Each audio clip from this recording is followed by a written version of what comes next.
नमस्कार। आपने ये बर्थ डिटेल मुझे दिया 4 दिसंबर 1990 4:35 पर इनका जन्म हुआ।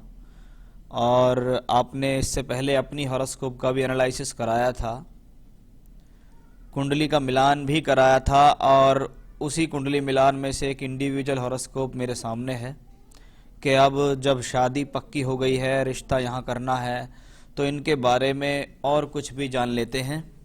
तो उसके बारे में मैं आपको यहाँ बताने वाला हूँ। कुंडली मैंने आपकी देखी थी, मुझे अच्छी तरह ध्यान है। एक झलक मैं आपको आपकी कुंडली की दिखाना चाहूँगा। आपके हॉरोस्कोप में मैंने एक कॉम्बिनेशंस के बारे में बहुत ज़्यादा चर्चा की थी, वो है 8वें घर में बैठा हुआ राहु चंद्रमा और शनि का ये योग। ये अकेला योग ही काफ़ी होता है महिलाओं की कुंडली में, खास तौर पे जो वैवाहिक जीवन को डिस्टर्ब कर सकता है। इसके बारे में मैंने आपको डिटेल में बहुत सारी बातें बताई थी कि भाई ये एक हॉरोस्कोप क्यों नेगेटिव है, इससे क्या क्या होता है, सब कुछ मैंने बताया था। क्योंकि जब मैं किसी महिला की हॉरोस्कोप में शनि चंद्र या शनि चंद्र राहु या शनि चंद्र केतु का कॉम्बिनेशन देख लेता हूँ तो घबराहट होनी शुरू हो जाती है। उसके पीछे रीज़न ये है कि इन लोगों की मानसिकता को कैसे पॉजिटिव बनाया जाए, भगवान ही जानता है। तो ये तो आपका एक चार्ट था जिसके बारे में मैंने आपको बताया था कि अभी मैं जिस कुंडली को देखने जा रहा हूँ, ऐसा ना समझें कि वो हॉरोस्कोप मेरे से डाउन है। लड़के की कुंडली आपसे बेहतर है, इसमें कोई भी संदेह नहीं है।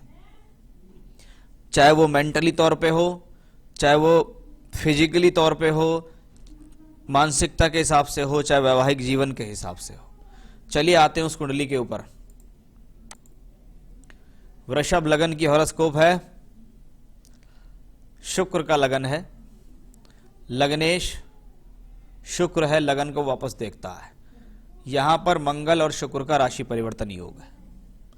मैंने बहुत बार ये शास्त्रों में पढ़ा हुआ भी है और इसको एप्लीकेबल भी किया है। जब लगन और सप्तम में राशि परिवर्तन हो जाता है, ऐसा व्यक्ति अपने जन्म स्थली को छोड़कर कहीं दूर जाकर रहता है।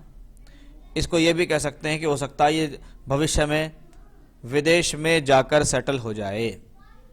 वो कॉम्बिनेशन मुझे यहाँ दिखाई देता है, या घर से बहुत दूर या विदेश के कॉम्बिनेशन इस चार्ट में नजर आ रहे हैं। लग्नेश लगन को देख रहा है, व्यक्ति के भीतर में इच्छाएं हैं कि मैं अपने जीवन में स्वयं के बल पर कुछ करूं, कुछ बड़ा मुझे करना है अपने जीवन में, और उसके लिए मैं कैपेबल भी हूं और कर भी सकता है व्यक्ति। लगन में मंगल हमेशा से एनर्जी देने वाला प्लेनेट रहा है, और जब एक एनर्जेटिक प्लेनेट लगन में बैठा हुआ होता है तो इसको कहते हैं व्यक्ति के जीवन में शांति नहीं होती। वो कहीं ना कहीं किसी ना किसी प्रकार की उधेड़-बुन में लगा रहता है। जरूरत जहां पे होती है वहां पर बोलना, जबरदस्ती किसी चीज में ना घुसना, किसी चीज के अंदर जबरदस्ती उसमें ऐड ना होना, ऐसा इनका स्वभाव होता है। क्योंकि ये वृषभ लगन है, स्थिर लगन है। हाँ, जरूरत पड़ती है तो बोलते हैं, नहीं तो अपने काम पे ज़्यादा फोकस होता है। यानी मैंने ऐसे लोगों को थोड़ा सा वर्क के ऊपर ज़्यादा ध्यान देते हुए देखा है। लग्नेश लगन को देख रहा है तो अच्छी बात है, वहीं सप्तम को देख रहा है। यानी व्यक्ति कहीं ना कहीं पूरे प्रयास में रहता है कि मुझे अपने आप को, अपने वर्क को, अपनी मैरिड लाइफ को, अपने घर परिवार को एक साथ संभाल कर संजोकर चलना है। सूर्य और शुक्र दोनों 7th हाउस में बैठे हुए हैं। लग्नेश का चतुर्थेश के साथ सप्तम में जाना, भूमि, जमीन, जायदाद, वाहन, सुख, मकान के सुख का भोग व्यक्ति अपने जीवन में करता है।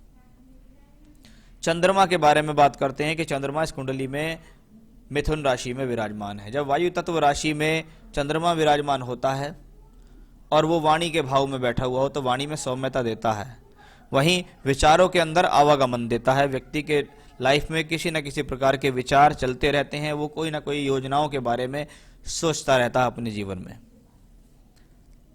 शनि और बुध कुंडली के अष्टम भाव में बैठे हुए हैं। 8th हाउस में जब जब हमने शनि देखा है, वो आपकी प्रोफेशनल लाइफ को स्ट्रगल भरी बनाता है, इसमें कोई भी संदेह नहीं है।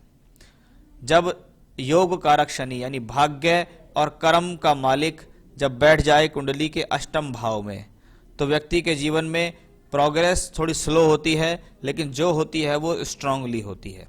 कोई भी चीज़ उसको आसानी से प्राप्त नहीं होती, उसके लिए जीवन में संघर्ष होता है, और संघर्ष करने में व्यक्ति पीछे नहीं हटता, क्योंकि साथ में बुध भी है। अब अपने आप में एक बहुत सुंदर राजयोग और धनयोग बन रहा है इस कुंडली के अष्टम भाव में। धन भाव, कुटुंब भाव, पंचम भाव लक्ष्मी त्रिकोण, नवम भाव लक्ष्मी त्रिकोण, दशम भाव कर्म, शनि और बुध अष्टम में। 8th हाउस जब इस प्रकार से दो ग्रहों के द्वारा बैठा हुआ हो, दो ग्रहों के बाद द्वारा ग्रहित हो, उस भाव में दो ग्रह बैठे हुए हों, तो इसका मतलब है घर से, परिवार से व्यक्ति को मजबूती मिलती है। व्यक्ति को घर परिवार से मजबूती मिलती है, पैतृक संपत्ति की प्राप्ति होती है। व्यक्ति अपने कार्य व्यवसाय में अपनी बुद्धि का, अपनी शिक्षा का इस्तेमाल करता है और जीवन में अच्छी खासी तरक्की प्राप्त कर लेता है। लेकिन जब राजयोग और धनयोग 8th हाउस में बनते हैं तो ये कॉम्बिनेशंस हैं धीरे चलो सुरक्षित पहुंचो। धीरे धीरे धीरे करके व्यक्ति जीवन में प्रगति करता है और अंततः बहुत अच्छी प्रगति करता है। बात करेंगे कुंडली के शनि के बारे में हमने बात की, बुध के बारे में भी हमने बात की कि ये कॉम्बिनेशंस बुद्धि के, पैसे के, वाणी के हिसाब से अच्छा है। जब जब मैंने पंचम और दशम का योग कहीं भी कुंडली में देखा है तो व्यक्ति अपनी बुद्धि का प्रयोग अपनी प्रोफेशनल लाइफ में कर रहा है, व्यक्ति अपनी योजनाओं का प्रयोग कर रहा है, व्यक्ति अपनी एजुकेशन का प्रयोग कर रहा है। यानी कोई भी कार्य ऐसा ही नहीं होगा, योजनाबद्ध तरीके से होगा, योजना बना के कार्य करते हैं। बृहस्पति केतु के साथ आ जाता, कहते हैं उच्च का प्लेनेट कोई भी हो उसके साथ अगर केतु होता है तो केतु उसमें बढ़ोतरी करता है। अब बृहस्पति को सबसे ज्यादा बताया गया है सामाजिकता और विवेक का कारक। ये बुध है, ये बुद्धि देता है, ये बृहस्पति ये सामाजिकता देता है, ये आपको अच्छे बुरे की समझ देता है। जब केतु के साथ होता है तो व्यक्ति जीवन में बहुत जल्दी मैच्योरिटी प्राप्त कर लेता है। उसको जीवन में कौन सी चीज कहाँ इस्तेमाल करनी है, किससे कैसा व्यवहार करना है, कौन छोटा है कौन बड़ा है, उन सब चीजों के लिए बेहतर है। और ये बृहस्पति जब पंचम दृष्टि सप्तम भाव पर दे रहा हो तो उन सारी मैच्योरिटी का इस्तेमाल वो अपनी मैरिड लाइफ में करता है और किसी भी हद तक मैरिड लाइफ को टूटने नहीं देता, चाहे उसके लिए उसको कोई भी दिमाग लगाना पड़ जाए। तो वो कॉम्बिनेशंस अपने आप में ठीक है। 11th लॉर्ड है, 3rd हाउस में है, टूर ट्रैवलिंग से पैसा कमाता है व्यक्ति, यात्राओं से स्थान परिवर्तन करके पैसा कमाता है। ये अपने आप में एक अच्छी कॉम्बिनेशन यहाँ दिखाई दे रहा है। तो ओवरऑल ये तो रही प्लेनेट की पोजीशंस की बात कि 9th लॉर्ड शनि यहाँ है, राहु भी यहाँ है। इसका मतलब है भाग्य स्थान जब अष्टम से संबंध बनाए तो व्यक्ति के भाग्य में अड़चने आती हैं। लेकिन 8th हाउस है, शनि कर्म भाव को वापस देखता है, इसका मतलब व्यक्ति अपनी बुद्धि से योजनाएं बनाकर तरक्की कर ही लेता है। नवांश कुंडली में फिर मुझे दिखाई दिया केंद्र खाली है। मैंने बहुत बार देखा है केंद्र का खाली होना मैरिज के बाद व्यक्ति को जन्म स्थान से दूर ले जाता है। वो कॉम्बिनेशन यहां भी देखिए, लग्नेश मंगल 12वें घर में है, इसका मतलब है, और चतुर्थेश भी 12वें घर में है।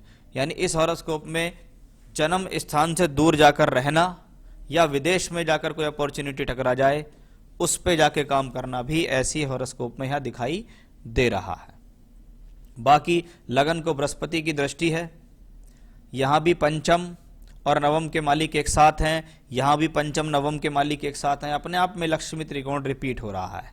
यानी जीवन में कार्य विशेष भी ठीक चलता रहेगा और व्यक्ति पैसे के हिसाब से अच्छी तरक्की भी करेगा। दशमांश में भी देखिएगा केंद्र खाली है। जब केंद्र खाली होता है तो व्यक्ति अपने लाइफ में परिवर्तन बहुत करता है। कभी नौकरी मिल जाती है, कहीं वहाँ चले गए, फिर और अच्छा पैकेज मिल गया और बदल दिए, फिर दूसरी जगह चले गए, फिर तीसरी जगह चले गए। यानी लाइफ चलती रहती है, तरक्की होती रहती है और स्थान बदलते रहते हैं। चलिए, ये तो एक हॉरोस्कोप का कॉम्बिनेशन हुआ। 7th हाउस भी अपने आप में ठीक है क्योंकि 7th लॉर्ड 7th हाउस को एस्पेक्ट भी करता है। यहाँ भी वीनस को देखिएगा, शुक्र एकादश भाव में राहु के साथ। जब राहु शुक्र के साथ एकादश में हो तो ये इच्छाओं को बढ़ा देता है। ये इच्छाएं वो भी होती हैं जो आपके पैसे की तरफ इच्छाएं बढ़ाती हैं, लेकिन व्यक्ति अपनी लाइफ में अपनी आने वाली पत्नी के बारे में भी ये एक्सपेक्ट करता है कि वो भी लाइफ में कुछ करे तो ठीक, ना करे तो कहीं ना कहीं पति को सहयोग तो करे।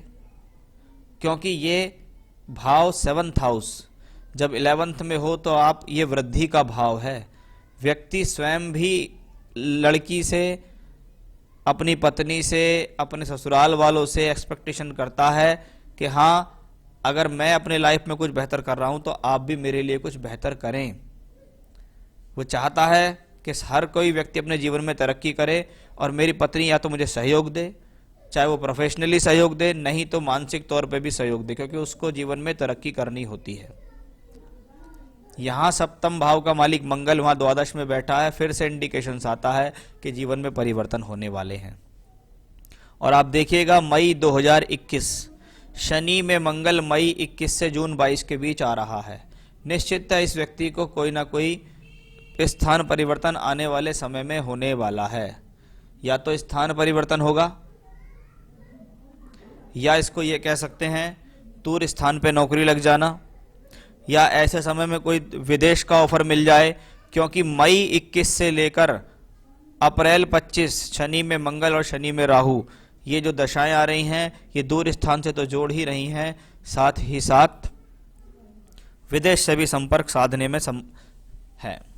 सवाल बहुत ज़्यादा लिखे हैं आपने, एक ही सवाल में आपके 5-6 सवाल हैं, फिर भी मैं इनको कोशिश करूंगा पूरी करने की। इनके चार्ट को देखकर इनका हेल्थ स्टेटस बताइएगा। ओवरऑल हेल्थ स्टेटस ठीक है, कोई बहुत बड़ी बीमारी या परेशानी के योग मुझे अब तक नहीं दिखाई दिए हैं। कोई सीरियस बीमारी या एक्सीडेंट का योग या फिर जेनेटिकल डिजीज़ है क्या? जेनेटिकल डिजीज़ के लिए हम सबसे पहले जन्म की दशाओं को देखते हैं कि 1990 में यह व्यक्ति पैदा हुआ है और उस समय राहु की दशा थी। राहु इस हॉरोस्कोप में 9th हाउस में बैठा हुआ है और 8th हाउस में शनि बैठा हुआ है। कह सकते हैं जेनेटिक कोई बीमारी तो नहीं, हेरिटेरी बीमारी कह सकते हैं। मान लो घर में किसी को शुगर है तो इनको हो जाएगा, घर में किसी को किसी प्रकार की पेट से संबंधित समस्या है, पहले समय से चलती आ रही है तो वो मिल जाती है, किसी को बाल झड़ने की समस्या है तो वो मिल जाती है। ये तो एक नेचुरल चीज़ हो गई है, जेनेटिक बीमारी कुछ नहीं है, हेरिटेरी बीमारी मिल सकती है। शादी के बाद हेल्थ खराब होने की कोई चांस, बिकॉज मेरे 7th हाउस में मार्स है, आपके 7th हाउस में मार्स है, ये एक अच्छा योग नहीं माना जाता। क्यों नहीं माना जाता है?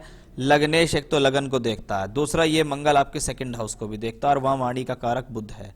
इसलिए शादी के बाद आपको अपने वे ऑफ टॉकिंग पर संयम रखना होगा, एग्रेसिव नहीं होना है, बहुत जल्दी से किसी के लिए नेगेटिव नहीं होना है, चिड़चिड़ाहट नहीं रखनी है, तभी आपका जीवन ज़्यादा सफल हो सकता है।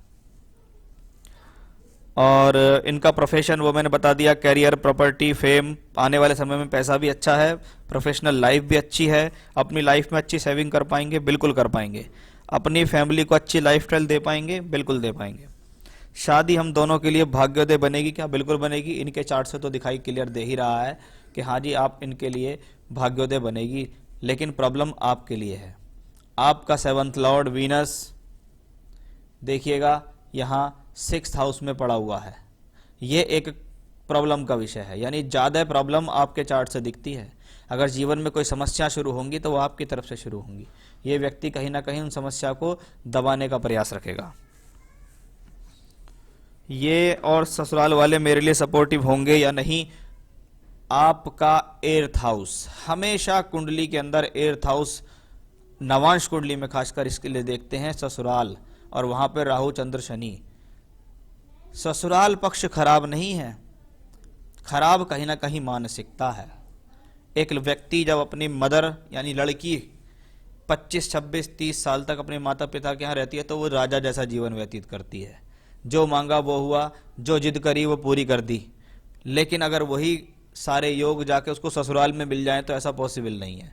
लेकिन हाँ, ऐसी चीज़ें मिलती ज़रूर हैं, लेकिन समय लगता है। कहाँ तो 30 साल जीवन के, और कहाँ आप ये सोचो 1-2 साल में ही मेरे यहाँ सब कुछ मेरे साथ ऐसा ही हो जाए जैसे मेरे घर में होता था, तो वो पॉसिबल नहीं है। उसके लिए आपको अपनी इमेज बनानी पड़ेगी सामने वाले के अंदर कि भी मेरे साथ ऐसा होना चाहिए। जबकि पति की तरफ से देखें तो मैं संतुष्ट हूँ, लेकिन ससुराल की तरफ से देखें तो मैं आपके चार्ट को देख के संतुष्ट नहीं हूँ। इसका मतलब आपकी शादी कहीं भी हो, आपको जीवन में प्रॉब्लम तो आएंगी, मेंटेन करना पड़ेगा आपको। इनको कितने बच्चे होंगे, लड़का होगे या लड़की, इनके योग है नहीं है?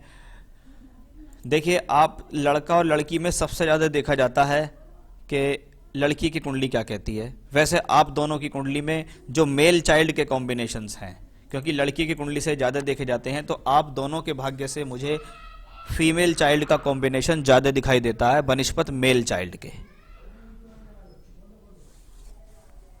चलिए, क्या ये फॉरेन ट्रेवल करेंगे, फॉरेन प्लेस में वर्क की कोई अपॉर्चुनिटी है इनके चार्ट, वो मैंने आपको बता दी कि अभी देखिएगा इनको आने वाले समय में दशाएं आ रही हैं और शनि की दशा इनको चल रही है काफ़ी लंबे समय से। शनि में मंगल 11 मई 21 से अप्रैल 25 के बीच में आएगा। अगर ये विदेश के लिए ट्राई करना चाहते हैं तो बिल्कुल इनके पास ये अपॉर्चुनिटी है, ये वहाँ जा सकते हैं। तो ये था ओवरऑल चार्ट। ज़्यादा कमज़ोर वैवाहिक जीवन के हिसाब से, मानसिकता के हिसाब से आपका चार्ट कमज़ोर है, इनका चार्ट आपसे मजबूत है। इसीलिए इन्हीं चीज़ों को देख के मैंने आपको कहा था कि आप यहाँ शादी कर सकते हैं, क्योंकि प्लस चार्ट चाहिए मुझे आपसे और वो मुझे यहाँ मिला। आपका चार्ट इनकी तुलना में नेगेटिव है। अपने आप पे संयम रखिएगा। ये व्यक्ति बहुत ज़्यादा वर्कहोलिक है, अपने काम पे ध्यान देने दीजिए। कोई ऐसी बड़ी समस्या मुझे इनके चार्ट में अभी तक नज़र नहीं आई है। तो ये था आपके सवालों के जवाब, हॉरोस्कोप का एनालिसिस। भविष्य इनका बेहतर है, जीवन में ये अच्छी खासी तरक्की करेंगे, इसमें भी कोई संदेह नहीं है। नमस्कार।